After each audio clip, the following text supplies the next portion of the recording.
Welcome to this video on counting and probability for Leaving Certificate Ordinary Level.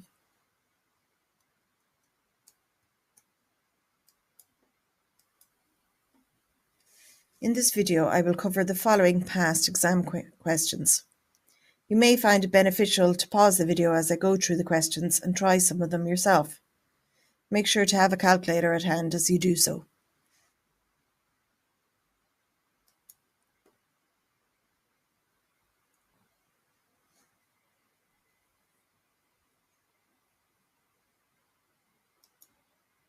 Question 1 from 2020. A restaurant is offering a 3-course meal consisting of 1 starter, 1 main course and 1 dessert. There are 4 different starters, 6 different main courses and 4 different desserts to choose from. How many different 3-course meal combinations are available? So using the fundamental principle of counting, we can calculate that the number of different 3-course combinations available are 4 starters multiplied by 6 main courses multiplied by 8 desserts gives us 192 different 3-course meals. When Jack visits the restaurant, he discovers that the restaurant still has the 4 starters and the 6 main courses available, but is sold out of some of the desserts.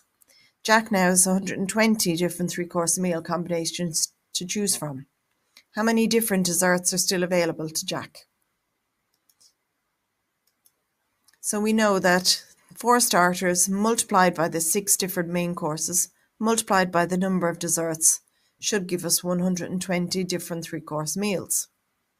If I simplify this, that means 24 times the number of desserts should give us 120 different 3-course meals. So dividing 120 by 24 gives us 5 different possible desserts. Part B. In a large population, 1 in 8 of the people play tennis. 4 people are chosen at random from the population. What is the probability that the 4th person chosen is the only one to play tennis? So what they're also asking here is, if you choose 4 people, what is the probability that the first 3 chosen will not play tennis, but the 4th will? So looking at this, the probability that someone plays tennis is 1/8. That means that the probability that a person chosen does not play tennis is 1 minus 1/8, which is 7/8.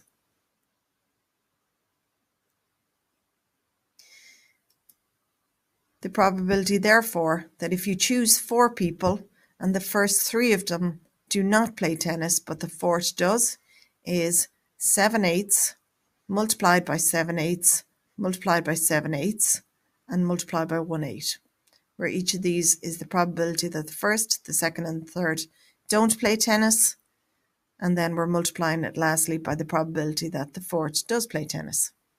And when you put this into your calculator, you will get an answer of 343 over 4,096. Part 2. 3 people are chosen at random from the population. What is the probability that exactly 2 of them play tennis? Now note it doesn't mention a particular order. It just says that any 2 of those 3 picked play tennis. So there are 3 different ways that this can actually occur. If the first and the second that we pick say that they play tennis and the third does not, or if the first and the third play tennis and the second does not, or if the first does not play tennis but the second and third do. So 3 possible different ways that this can happen. So I'm looking for the probability that 2 of the 3 play tennis and 1 do not in any particular order. So I'm just going to multiply first the probability that 2 do not play tennis. So that's 1/8. The probability that 2 do play tennis, 1/8 multiplied by 1/8, and then the third does not. So multiplying by 7/8 and then multiply by 3, because there are 3 different ways that we can have 2 of the 3 chosen that do play tennis and 1 that does not. And then when we multiply that out, we get 21 over 512.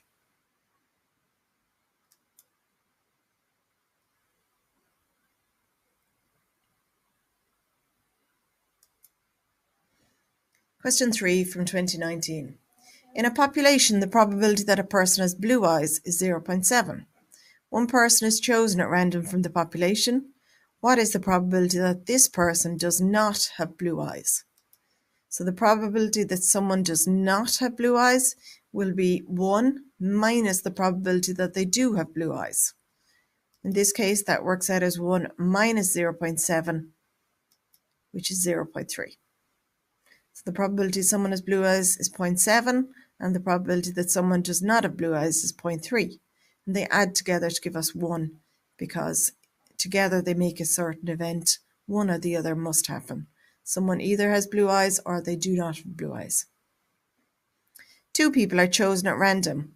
What is the probability that both have blue eyes? So here we're after the probability that the first person chosen and the second person chosen both have blue eyes. So we multiply the probability of having blue eyes by the probability of having blue eyes for the second person. So 0.7 multiplied by 0.7 is 0.49.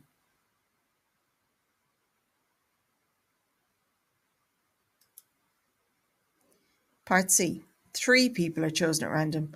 What is the probability that exactly 2 of them have blue eyes? And again here they're not asking for this in a particular order. So this may occur as the first 2 having blue eyes but the third not having blue eyes, the first and the third having blue eyes but the second not, or the first not having blue eyes but the second and third do. And when we work out then the probability of 2 of the 3 having blue eyes and 1 not in any order, so the probability of the 2 blue is 0.7 multiplied by 0.7 and multiplied by the probability of not having blue, which is 0.3, and then multiplied by 3, the number of ways that this can actually happen. Part D. 4 people are chosen at random, one after another. What is the probability that the fourth person of the 4 chosen is the only one to have blue eyes? So here we are asked for something to occur in a particular order. And in this case, we want to see that the first 3 chosen do not have blue eyes, but the fourth person does.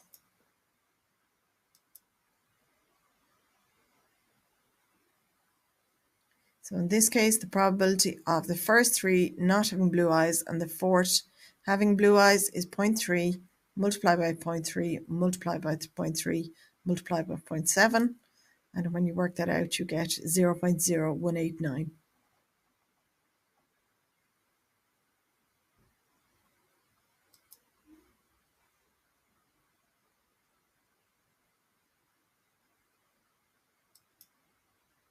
Question 1 from 2018.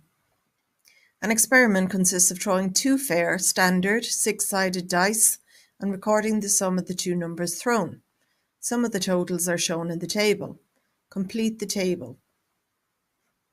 So as we can see in the table, the columns here, we have the numbers 1 to 6, and these represent the different outcomes from throwing the first dice. And then the rows here, we have 1, 2, 3, 4, 5, 6, which represent the outcomes when we throw the second die. And then each of the numbers inside the table are the outcomes we get when we add the 2 scores from the 2 dice together.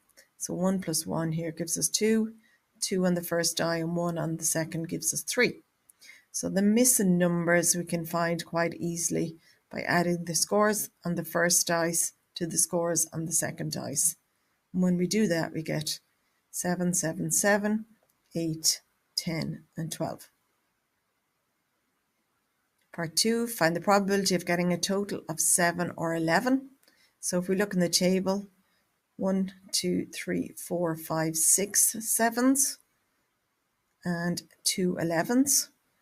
So the probability of getting a total of 7 or 11 is the 6 7s plus the 2 11s divided by 36 possible outcomes is 8 divided by 36, which simplifies to be 2 9ths.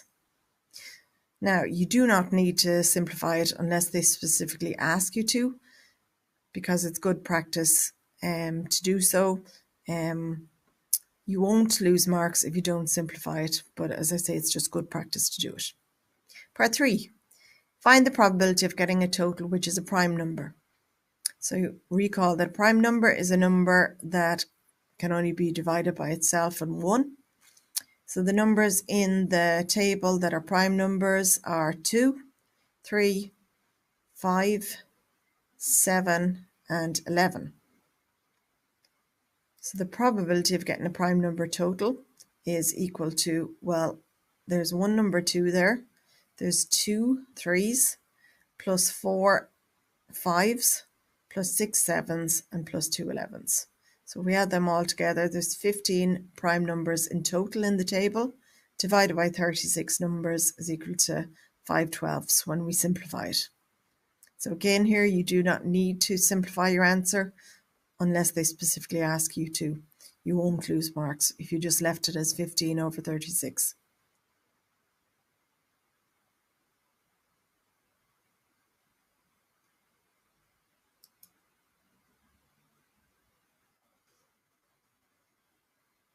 So part B of this question. A car distributor sells Ford cars and Renault cars. It has 30 cars for sale on a particular day. 18 are Ford cars and 12 are Renault cars. 7 of the Ford cars are red and 4 of the Renault cars are red. One of the 30 cars is chosen at random. What is the probability that the car chosen is a Ford car or a car which is not red? So the way I like to do this question is to just draw up a table with the information, as there's quite a lot of numbers here. So here's the table I've put together. So across the top in the columns I have Ford, Renault and then total. And then the rows I have red or not red and the total. So filling in this table, I would have started with, it has 30 cars for sale on a particular day, 18 are Ford cars and 12 are Renault. So down here I would have put in 18 Ford, 12 Renault, 30 in total. Then the next piece of information, 7 of the Ford cars are red. So I would have wrote in the number 7 here for red Fords. 4 of the Renault cars are red. So the number 4 in here for Renault and red. And then total that to give us 11 red cars in total. And then coming down here, I got this number 11 because we had total of 18 Ford cars minus 7 red, so there must be 11 that are not red. Likewise, 12 Renault minus 4 of them that are red gives us 88 that are not red, and then 11 and 8 is 19 in total. Now, if you have a table like this, it becomes a lot easier to find the probability of what you're looking for. We are after for the probability that the car chosen is a Ford car or a car which is not red. So these are the 30 cars divided out by their make and the colour. So using that information, I'm going to circle the ones that are either Ford or red. So these ones here. So the probability therefore of picking a car that is Ford or not red actually here is 7 plus 11 plus 8, which is 26 out of 30 cars, or simplified 13 out of 15. So 7 and 11 cars, these ones are Ford, and these 8 and this 11 is also not red, but we don't count this 11 twice, just once.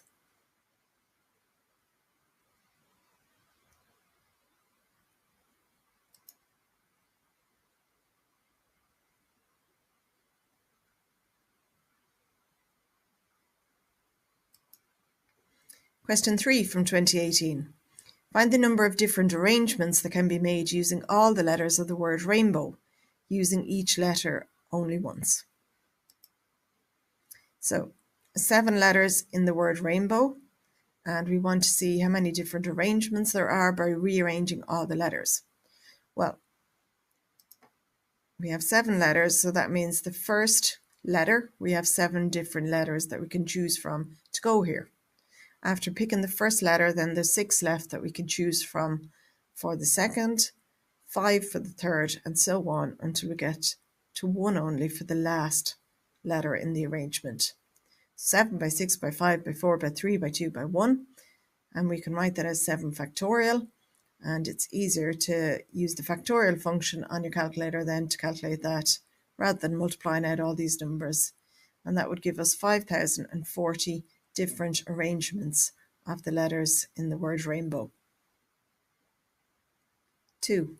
Find the number of different three-letter arrangements that can be made using the letters of the word rainbow. Each letter is used at most once.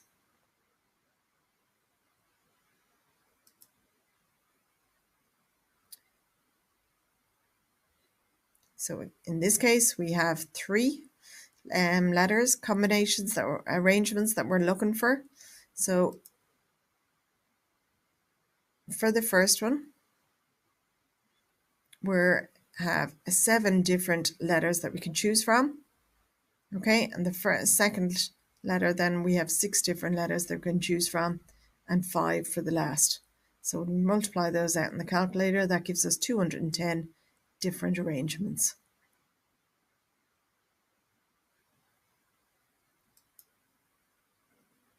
A game called Rainbow uses an unbiased circular spinner. The spinner has 7 sectors coloured red, orange, yellow, green, indigo and violet as shown. The table below shows the angle of each sector. It also shows the cash prize that a player wins if the spinner stops in that sector. Complete the probability column of the table, which shows the probability of the spinner coming to rest in each sector after one spin. So they've done the sector yellow for us. The angle in that sector is 45, and that gives us a probability of 1/8. So the angle size in each of the sectors is relative to the probability, proportional to the probability. To find the probability of each of the different sectors, I take the angle size and I'm going to divide it by 360 because there's 360 degrees in the full circle. So for the first one, 72 degrees divided by 360 degrees, and that simplifies to 1/5. So you can do that on your calculator, simplify it. So 72 degrees for the sector red is 1/5. So this sector is 1/5 of the size of the whole circle. And similarly with orange, the angle there is 30. So the probability there for orange is 30 out of 360, which simplifies to be 1/12. And similarly, we can do the same for the other 4 sectors. Probability for green is 1/4. The probability for blue is 1/6. The probability for indigo is 1/20, and the probability for violet is 1/8.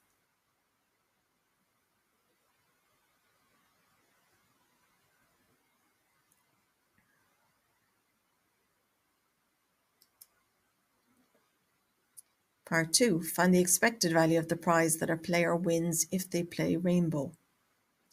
So to find the expected value of the win, what we're going to do is take each of the possible different amounts that they can win and multiply each one of those by its probability, and then add all those figures together. So the expected win for the first one, a €20 prize multiplied by probability 1/5 of occurring, plus the next one, €60 multiplied by probability 1/12, plus 24 multiplied by the probability 1/8, plus €8 multiplied by the probability 1/4, plus 42 multiplied by 1/6, plus 90 multiplied by 1/20, 20th, plus 48 multiplied by 1/8. And then you can simplify that if you want. 20 multiplied by 1/5 is 4, 60 multiplied by 1/12 is 5, and so on. Or you can just put all that into your calculator and it'll work out a value of 31.5, which is €31.50. So this is the expected amount that they can be expected to win if they play this game.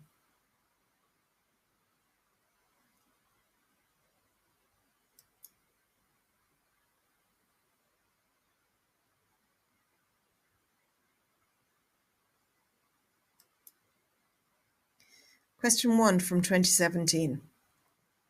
According to the Central Statistics Office, there were 65,909 babies born in Ireland in 2015.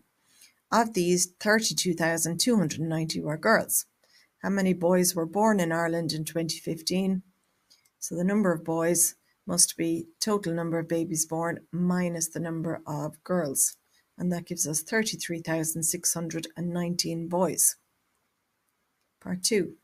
Find the probability that a baby picked at random from those born in Ireland in 2015 is a boy. Give your answer correct 2 decimal places.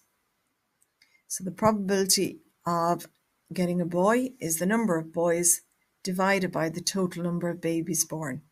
33,619 divided by 65,909 gives us 0.51008 and so on, which is approximately 0.51 when rounded to 2 decimal places, as they've asked us to give our answer to here.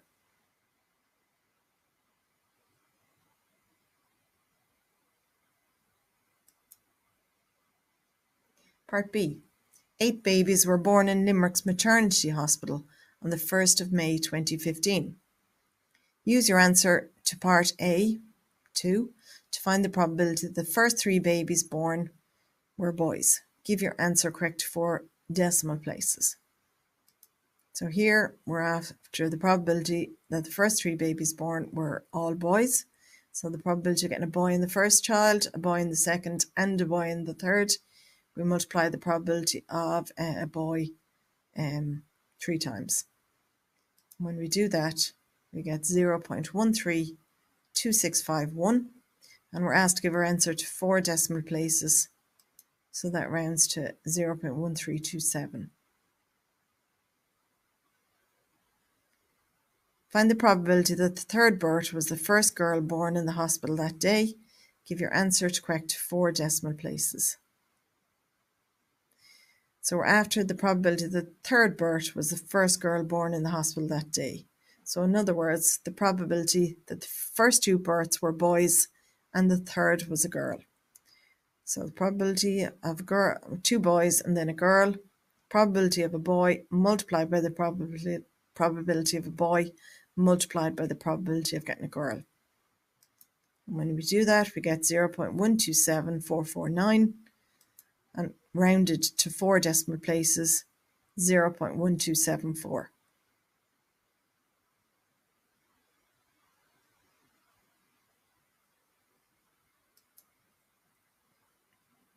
Part C. The table below shows the probability of being born on a particular day of the week. Complete the table. So we need to find the probability of being born on a Tuesday. So if we were to add up the probability of being born on all the different days, they should add up to 1, because together they make a certain event. You need to be born on one of the days. So if we add up the 6 probabilities that are there, we get 0.84. That means if we take that from 1, we get 0.16. So the probability of being born on a Tuesday is 0.16. All these 7 probabilities now add to 1. In a particular week, 1,300 babies were born. Find the number of babies expected to be born on the Tuesday of that week. So if there were 1,300 babies born in total in the week, and the probability of a baby being born on Tuesday is 0.16, then the expected frequency of babies born on the Tuesday is 1,330, the total number of babies, multiplied by the probability of being born on a Tuesday, and that gives us 208 babies expected to be born on a Tuesday.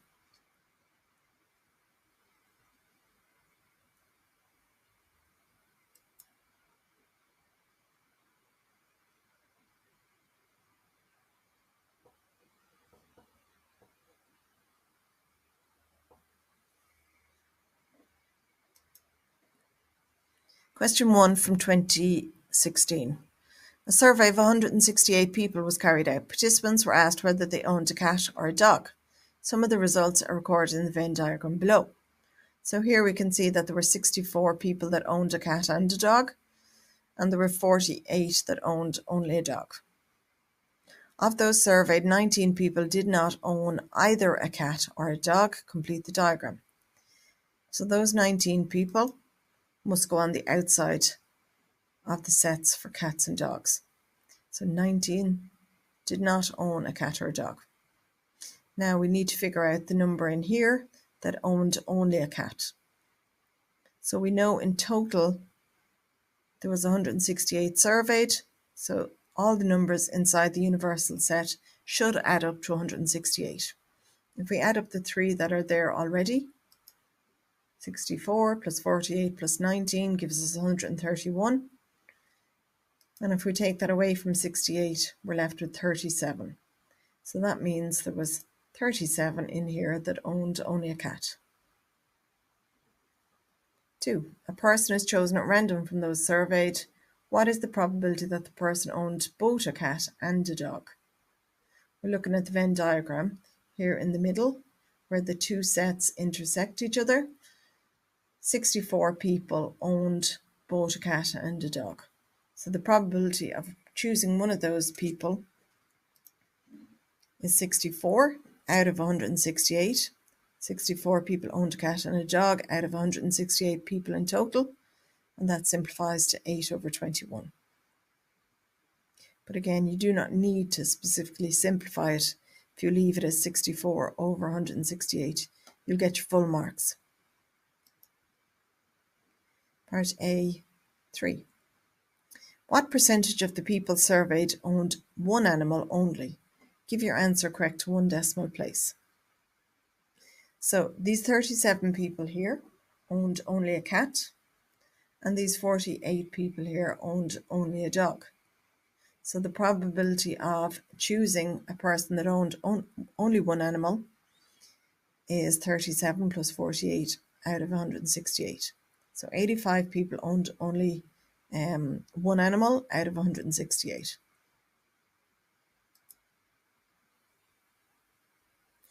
Mandy wants to buy a ticket to the theatre.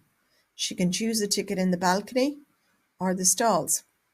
Mandy can go on Monday, Wednesday or Friday. For an extra charge, she can choose a VIP ticket where she will meet the band, or she can choose the show only. Complete the tree diagram below and hence or otherwise find the probability that Mandy chooses a VIP ticket on Wednesday. You may assume that all choices are equally likely. So we need to first complete the tree diagram. So I'm going to complete it here first. On a Wednesday, she can then choose VIP or show only. On a Friday, she can choose VIP or show only. Okay, and then similarly over here, if she chooses the stalls, she can go on Monday, Wednesday or Friday. And for each of those days, she can choose a VIP ticket or show only. Now, we're asked to find the probability that Mandy chooses a VIP ticket on a Wednesday. So, this Wednesday and this VIP ticket occurs if she goes for the balcony on the Wednesday with a VIP ticket, or she can choose the stalls on a Wednesday with a VIP ticket. So, the probability of each of those happening, choosing balcony on a Wednesday with a VIP ticket is a half. Probability of the balcony is a half because there's two options and each of them are equally likely. Going on a Wednesday, the probability is 1/3 because there's 3 possible days and each of them are equally likely. And going for a VIP ticket is a half because there's 2 different ticket types and each of them are equally likely. So if you multiply each of them out, you get 1/12. And then the other possibility is if she picks the stalls on a Wednesday with a VIP ticket, and it also has the same probability of 1/2. So the probability that Mandy chooses a VIP ticket on a Wednesday, we can get by adding each of these, 1/12, 1/12. Okay, and that occurs because she goes for either of these 2 options. When you add them together, you get 2/12, which is 1/6. The alternative way you can do it is if you look at all these different options, there's 12 different options if you were to lay them out individually. Okay, 2 of the options make it possible for her to go on a Wednesday and a VIP ticket. So 2/12 is the same as 1/6.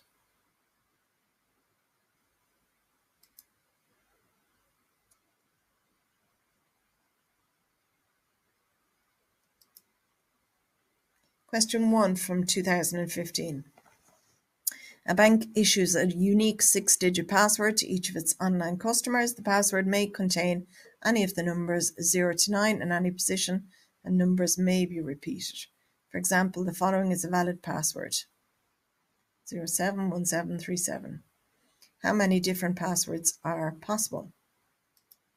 So we have 6 different numbers.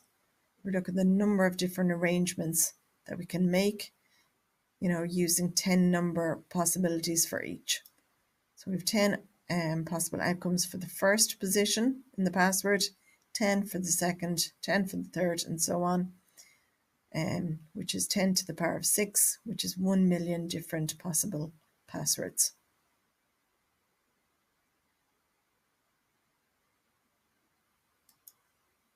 Part B. How many different passwords do not contain any 0? So in other words, again, the password must contain 6 numbers, but we cannot include 0 as any of them. So in this case, we have 9 different possible numbers for each of the positions of the password. 9 by 9 by 9, 6 times. 9 to the power of 6 is 531,441 different passwords which do not contain any 0. Part 2. One password is selected at random from all the possible passwords. What is the probability that this password contains at least 1 0? Well, we could draw out boxes and look at all the different possibilities, but you would need to do that 6 times because you need to come up with the number of possible arrangements when it contains 1 0, the number of arrangements that contain 2, the number that contain 3, and so on. So it's easier to instead work out the number of passwords with at least 1 0 by taking the number of passwords that do not contain any 0 away from the total number of possible passwords using all 10 possible numbers. And that gives us 468,559. So as you can see, the previous answer allowed us to calculate this more easily. So look for that, look for connections between different parts of questions. This is the total number of possible passwords if you use all the numbers from 0 to 9. This is the total number of passwords that do not contain a 0 in any position. So if we subtract that, then we have the number of passwords that contain at least 1 0.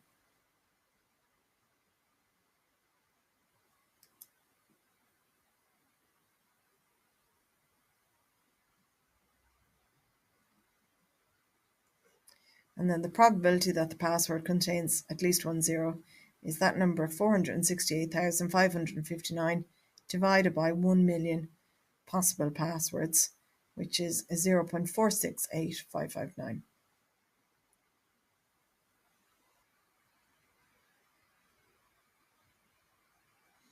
Part C. John is issued with one such password from the bank. Each time John wants to access his account online, the bank's website requires him to put 3 of his password digits into the boxes provided. For example, he may be asked for the 2nd, the 4th, and the 5th digits as shown below. 2nd, 4th, and the 5th. In how many different ways can the bank select the 3 required boxes? So in this case, it may well be easier to just write out the number of different selections involved. And when you do that, you come up with 20 different ways. So when you do this, maybe try and come up with a strategy. So I started with those that involve using the first number of his password, 1, 2, 3, 1, 2, 4, 1, 2, 5, 1, 2, 6, and so on. and then including the second, third, and so on, the second, fourth, second, fifth, second, and sixth, and so on, and going through the numbers in numerical order. That gives me 20 different ways. So for each of these now, for example, this means, that he's asked for the first, the second, and the third number of his password to verify his bank account. 456 means that he's asked for the fourth, the fifth, and the sixth. 20 ways. Or just using selections, 6 choose 3 on your calculator would give us 20.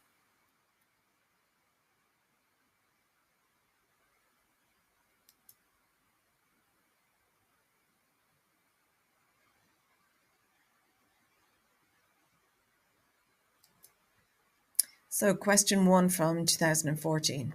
A garage has 5 black cars, 9 red cars, and 10 silver cars for sale. A car is selected at random. What's the probability that the car is black? So the first thing we need to do here is count up all the number of cars. 5, 9, and 10 is 24. The number of black cars is 5, so the probability of getting a black is 5 out of 24. What is the probability that the car is black or red? So there are 5 black cars and 9 red cars. That means there's 5 plus 9 is 14 black or red cars. Probability of selecting a black or a red car is 14 out of 24, which simplifies to be 7 over 12.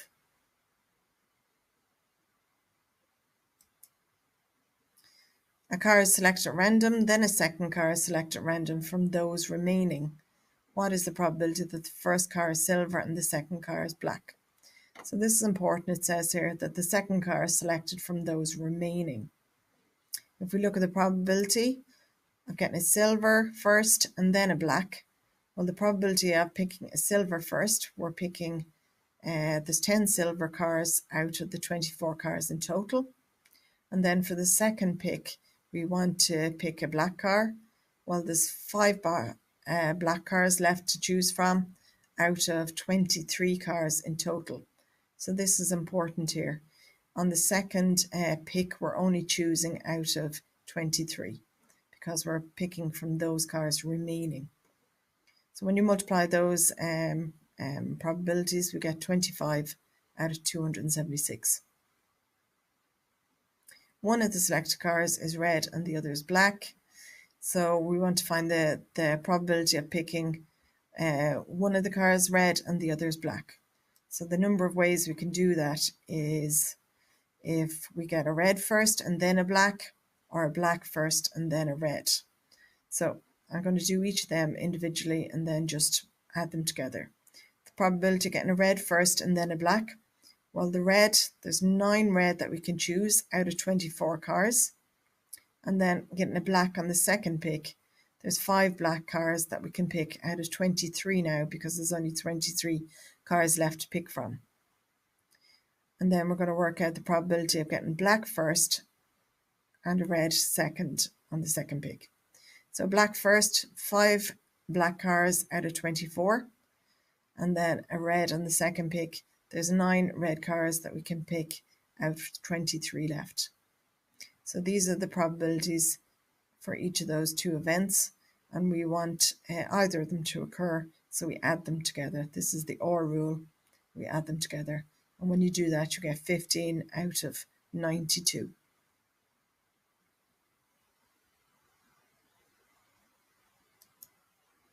Part C. 3 of the black cars, 2 of the red cars, and 4 of the silver cars have diesel engines. 1 car from the garage is again selected at random. What is the probability that it's a red car or a diesel car? So again, as in a previous question, I find the easiest way to do this is to put this information into a table. So across the columns, I have the colours, black, red or silver. And then in the rows, I have diesel or not diesel and totals. So if I was filling out this table, the first thing I'm going to fill out is the totals of the colours. We're told at the start there was 5 blacks, 9 red and 10 silver. So that gives us 24 in total. And then the information they gave us about the diesel. 3 of the black, were diesel, 2 of the red were diesel, and 4 of the silver were diesel. So I put those in 3, 2, and 4, and then I'm going to total them up. 3, 2, and 4 is 9 diesel cars in total. And then subtracting, I'm going to find then the number of each of the colour cars that were not diesel. So 5 black cars in total, take away 3 diesel, gives me 2 that were not diesel. 9 take 2 is 7, 10 take 4 is 6, and then 24 take 9 is 15. So now it's easier for me to work out the probability that it's a red car or a diesel car.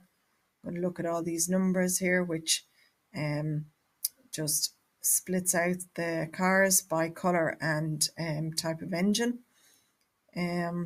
So the probability that it's red, so here we have these 2 are red, and then the ones that are diesel, 3, 2, or 4.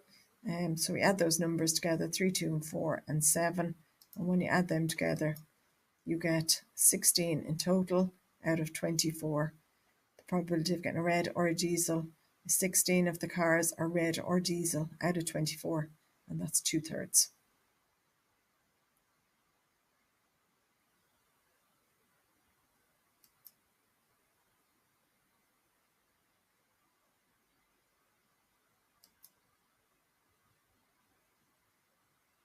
Question 1 from 2013. Katie tossed a coin 200 times and threw 109 heads. Joe tossed the same coin 400 times and threw 238 heads. Lucy tossed the same coin 500 times and threw 291 heads. Katie, Joe and Lucy now think that the coin may be biased. Give a reason why they think that the coin may be biased. Well, Katie, Joe and Lucy may be of the opinion that if they toss a coin any number of times, that half of the times it should come up heads and the other half tails. But that is not accurate in practice. The theoretical probability of getting heads when you toss a coin is a half or 50%, but that does not mean that 50% exactly of the times it will come up heads. And if you look at it, 200 times Katie threw it, half of that would be 100, but it came up 109 times. 400 times Joe tossed or threw the coin, and half of that would be 200 times, but 238 times came up heads. And Lucy threw the coin 500 times, and half of that would be 250, but 291 times she threw heads. So the reason why they may think the coin is biased because each one of them got heads more than half the time. Lucy uses all of the above data and calculates that the best estimate of the probability of throwing a head with this coin is 0.58. Show how Lucy might have calculated this probability. So the best way of estimating the probability of getting a head is to use all the available information from all the different throws. So if we do that, we count up the total number of throws, 200 for Katie and 400 for Joe and 500 for Lucy is 1,100 throws in total. And the total number of heads thrown then was 109 for Katie plus 238 for Joe and 291 for Lucy is 638 in total heads thrown. So the probability of getting a head is the 638 divided by, that should say 1,100 and 100 is 0.58.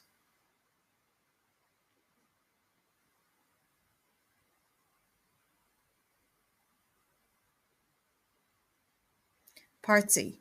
Joe agrees with Lucy's estimate of 0.58 as the probability of throwing a head with this coin. He claims that the probability of throwing 3 successive heads with this coin is less than the probability of throwing 2 successive tails. Calculate the probability of each event and state whether Joe's claim is true or not. So we're going to look at each of these events individually and see whether his claim is not. The first one he's saying is that the probability of throwing 3 successive heads with this coin. So the probability of getting 3 successive heads, a head and then another head and then another head, is 0.58 multiplied by 0.58 multiplied by 0.58 or 0.58 to the power 3, which works out at 0.195 when you calculate it.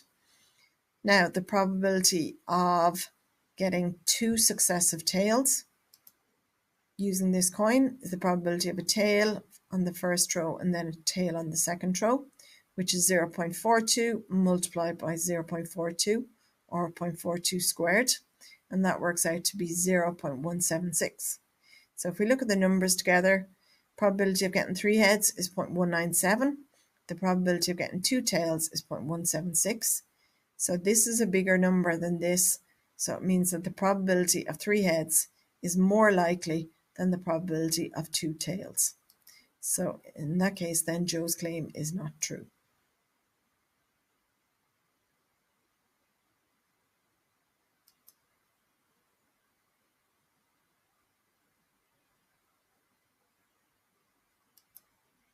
Question 2 from 2013. An unbiased circular spinner has a movable pointer and 5 equal sectors, 2 coloured green and 3 coloured red. Find the probability that the pointer stops on green for one spin of the spinner. So it says here 5 equal sectors. So if they're all equal, the same size, that means they all have the same probability of occurring. There's 5 of them, so the probability of the spinner stopping on any one of them is 1/5. There are 2 green sectors, so the probability of getting green is 2 out of 5, 2/5. List all the possible outcomes of 3 successive spins on the spinner. So if you spin the spinner 3 different times, the number of different outcomes, there's 8 of them, and they are, starting off, you could get 3 reds. Okay? Then the number of different outcomes which involve 2 reds, well, that could occur if you get a green on the first and then 2 reds, or a red, green, and a red, 2 reds, and then a green. And then I'm looking at the different number of outcomes where you have 2 greens and 1 red. So 2 greens on the first 2 spins, and then a red, a green, and a red, and then a green, or red on the first spin and 2 greens. And lastly, the outcome that involves 3 greens.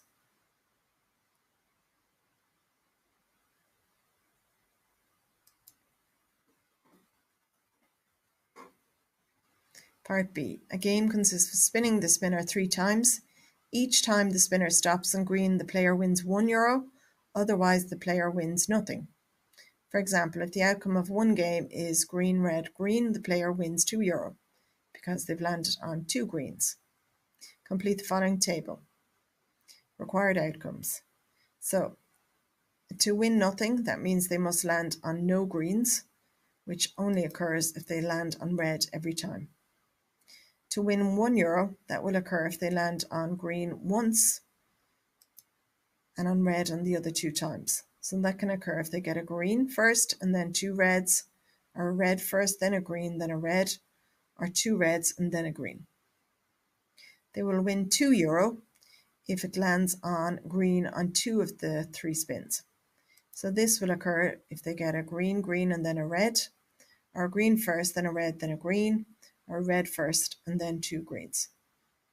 And they will win €3 if it lands on green on all 3 of the spins.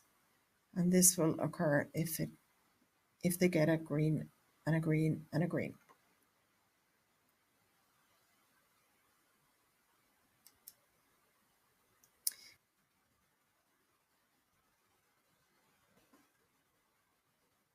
Is one spin of the spinner above an example of a Bernoulli trial? And the answer is yes, it is. A Bernoulli trial is an experiment whose outcome is random and can be either of 2 possibilities, success or failure. And in our example, success may have been, landing on green, which would allow them to win some money, and failure would be landing on red.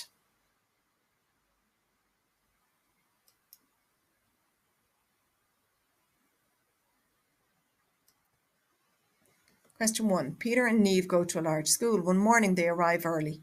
While they are waiting, they decide to guess whether each of the next 3 students to come in the door will be a boy or a girl. Part A, write out the sample space showing all the possible outcomes. For example, BGG is one outcome representing boy first, then a girl second, then a girl third. So the sample space just means the set of all possible outcomes. And if we were to write them down, we would get 8 possible outcomes. I've started with all boys. So boy in the first, boy in the second, and boy, girl. My next 3 outcomes then involve having 2 boys and 1 girl. The next 3 then involve having 1 boy and 2 girls. And the last outcome is 3 girls. Part B. Peter says these outcomes are equally likely. Niamh says they are not. What do you need to know about the students in this school to decide which of them is correct? And the answer is we need to know the number of boys and girls in the school. These outcomes would only be equally likely if the number of boys was equal to or the same as the number of girls in the school.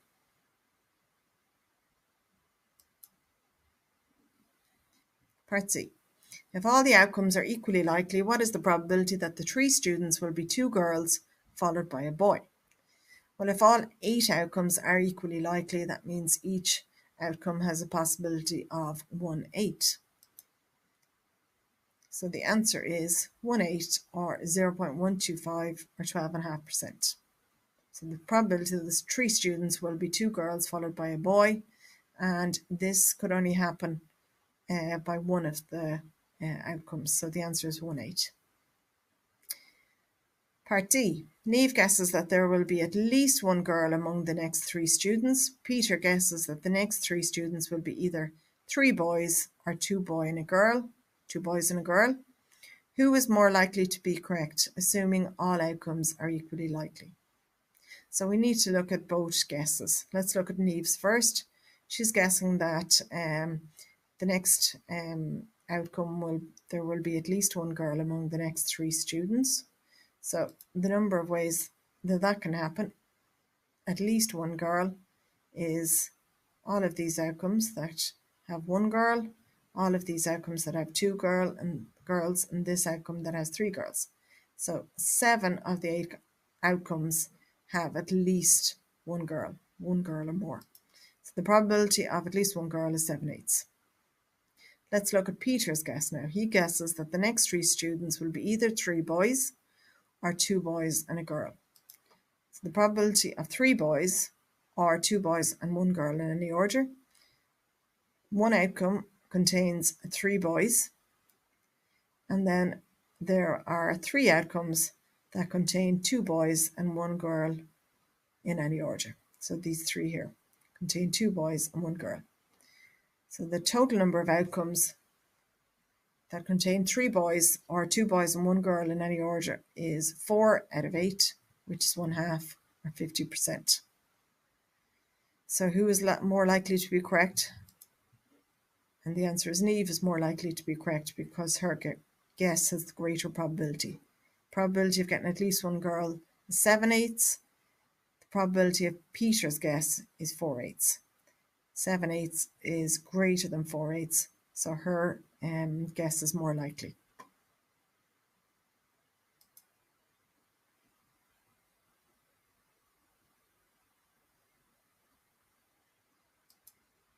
Question 2 from 2012. Part A. In the Venn diagram below, the universal set is a normal deck of 52 playing cards. The 2 sets shown represents clubs and picture cards, kings, queens, and jacks. Show in the diagram the number of elements in each region. So any deck of cards is 4 suits, diamonds, hearts, clubs, and spades. And in each of those suits, there's 13 cards. That's 52 divided by 4, 13 cards in each suit. Every one of those suits then has 3 picture cards, a jack, a queen, and a king. So if we fill that information into the Venn diagram here in the middle section, which is the intersection of clubs and picture cards, we're looking for the number of cards that are both clubs and picture cards, and there are 3 of those. So that would be the jack of clubs, the queen of clubs, and the king of clubs. Then left over here in the clubs set, there are 10 clubs that are not picture cards. And then over here, the picture cards, there are 9 picture cards left. So they would be the 3 cards, the jacks, queens and kings from the other 3 suits. And then if we add those numbers together, 10 and 3 and 9 is 22. If there's 52 cards in total, that means there must be 30, which is 52 minus 22. So 30 cards left that are neither clubs nor picture cards. A card is drawn from a pack of 52 cards. Find the probability that the card drawn is the king of clubs. So the king of clubs is one particular card out of the deck. So the probability of picking the king of clubs is 1 out of 52.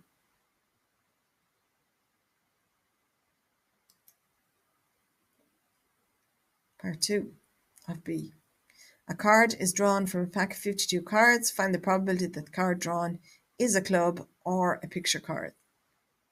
So if we look at our Venn diagram here, we have 10 plus 3 plus 9 is 22 cards that are either clubs or picture cards. Okay, so we're looking at the union of the 2 sets. The probability of a club or a picture card is 22 out of 52, which is 11 over 26, simplified. Part 3 of B. 2 cards are drawn from a pack of 52 cards. Find the probability that neither of them is a club or a picture card. Give your answer correct to 2 decimal places. So above here, we found that there were 22 cards that were clubs or picture cards. So that means there's the 30 on the outside that are neither clubs or picture cards. But we're picking 2 cards. So the probability of picking 2 cards and neither of them are club or picture cards, we look at the first club. So if we look at the first card picked, there are 30 cards in the deck that are neither a club or a picture card, and we're picking out of 52. So that's the probability that the first card picked is not a club or a picture card. And then we want to multiply that by the probability of the second card that we're picking. So if we picked one card out that's neither club or a picture card, there's 29 left then. And in this case, we're picking out of 51 cards because we've already picked one card out of the deck. So we've 51 cards left to choose from, and only 29 of them are neither clubs nor picture cards. So if you multiply them in your calculator, you get 0.32805, which is approximately 0.33 when rounded to 2 decimal places.